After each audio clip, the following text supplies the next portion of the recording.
नमस्कार. आज मी तुम्हाला ओला मटार आणि बटाट्यापासून एक चटपटीत आणि कुरकुरीत पदार्थ दाखवणार आहे. त्याच्यासाठी एका भांड्यामध्ये मी 2 वाटी गव्हाचं पीठ घेतलेलं आहे. त्याच्यामध्ये चवीनुसार मीठ टाकून मिक्स करून घ्यायचं.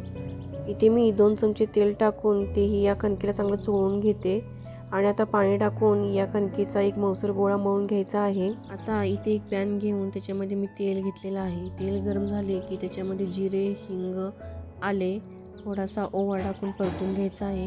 इथे मी बारीक चिरलेला कांदा टाकून तोही लालसर होईपर्यंत परतून घेते. त्याच्यानंतर थोडेसे कुटलेले धने, उकडलेला बटाटा आणि उकडलेले मटार टाकून तेही आपण परतून घेणार आहोत.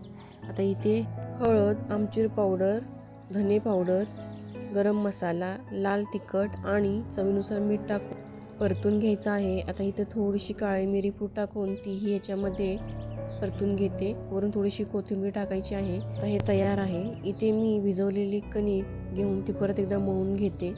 आता ह्याचे आपल्याला समान 3 भाग करून घ्यायचे आहे.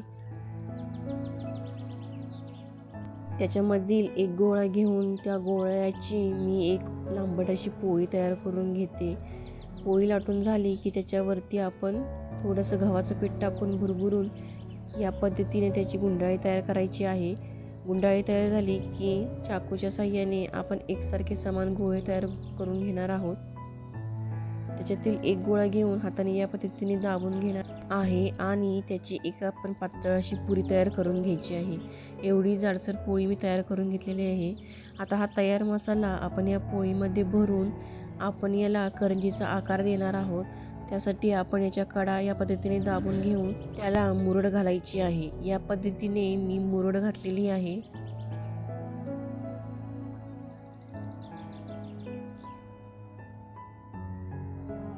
याच पद्धतीने मी या सगळ्या करंज्या तयार करून घेतलेल्या आहेत. आता एका कढईमध्ये तेल गरम करून आपण या करंज्या तळून घेणार आहोत.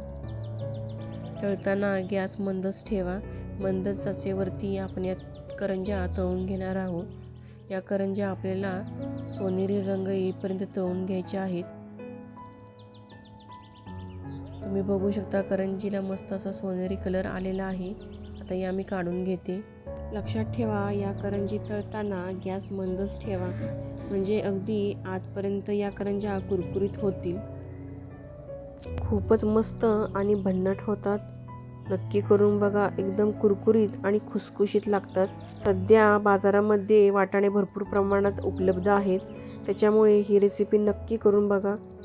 व्हिडिओ आवडला असेल तर रेसिपीला लाईक, शेअर, कमेंट आणि सबस्क्राईब करा.